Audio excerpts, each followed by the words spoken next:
So what'd you think of the games last night? Playoff basketball. Playoff basketball. I thought even going back to Sunday night, New Orleans, Oklahoma City. Um,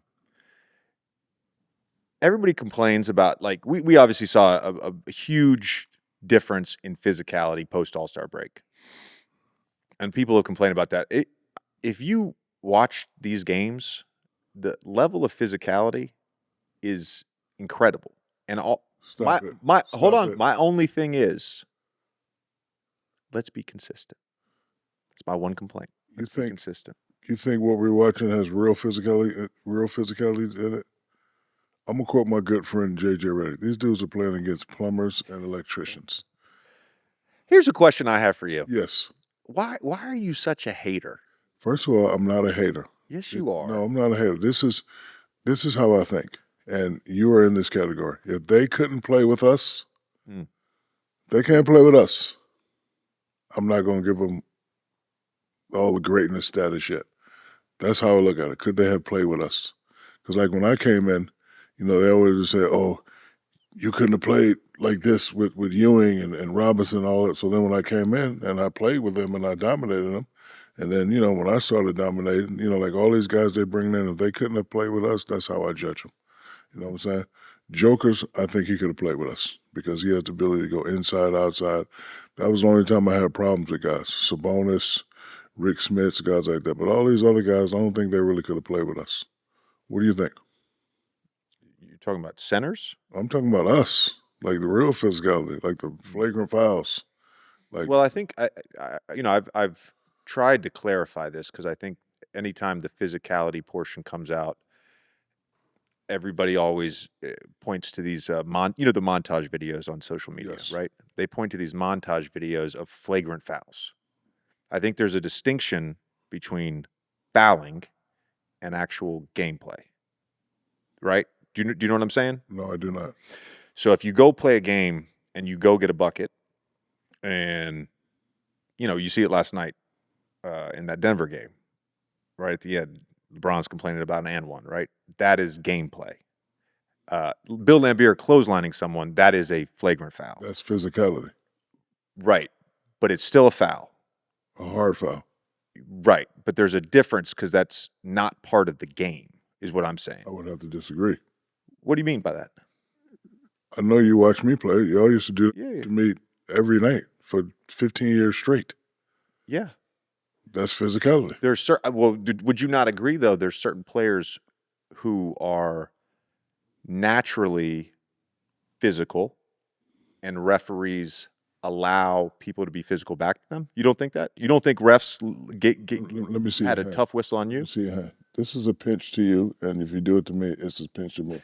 But it just depends on pain tolerance. Whatever the letter of the law says a foul is, it's a foul. Like I used to hate when people say, "Oh, you're bigger, you're harder." No, well, I'm not saying it's right. I'm not saying it's right. Okay. Yeah. I'm not saying it's right. I'm saying the referees, they're humans, right? Right.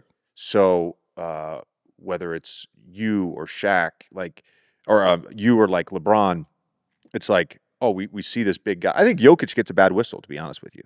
I think he gets a bad whistle. Yeah, but he doesn't really play physical. He's more of in the post. They let people body him. Well, you're supposed to body guard him, but and I think we have different definitions of physical. Mm-hmm. Like Detroit Bad Boys, how they played, that was physical to me. Yeah.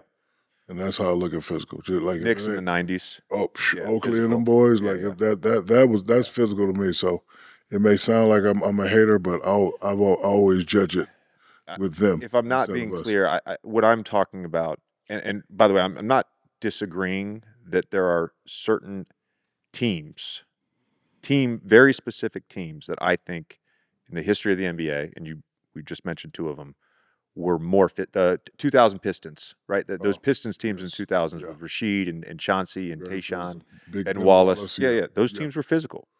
I'm talking about within the flow of the game, there's a level of physicality, and then there's a level of physicality when it comes to hard fouls. And I think there is a difference between the two. If I watch a game and the game is flowing back and forth, you can see physicality off the ball. You can see physicality on the ball. You can see physicality in the post, off screens, whatever it may be. That's what I mean by flow of the game. There's certainly now, if you've clotheslined somebody, you're going to be suspended for 3 games. There's a difference in that for sure between past eras and this era. To what happened earlier where JJ called Shaq a hater, and we've dealt with that. I think I've diagnosed it, JJ.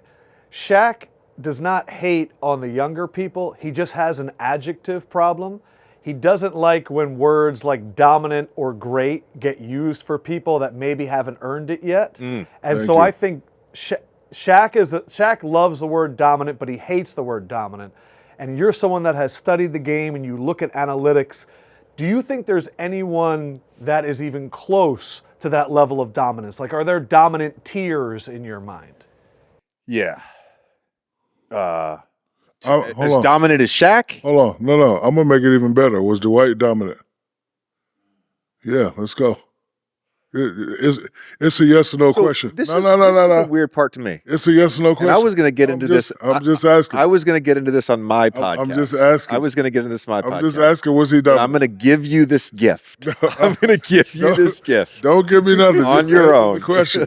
Was he dominant? Yes or no? I played with him. I know that, and that's why. Yes, he was dominant. Dominant. Yes. All right, cool. He was dominant. Okay. He had a run in Orlando. Okay. He was dominant. Now, did he? So, I want to answer Adam's question first, and then I want to get to something. Yeah. As it relates to Dwight, I hate the word dominant as well. Thank you. I hate it. I think when you say the word dominant about a basketball player, like the image that comes into my mind is Shaquille O'Neal on the Los Angeles Lakers. And there's not really another player that like immediately comes to mind. I think it has to do with physicality.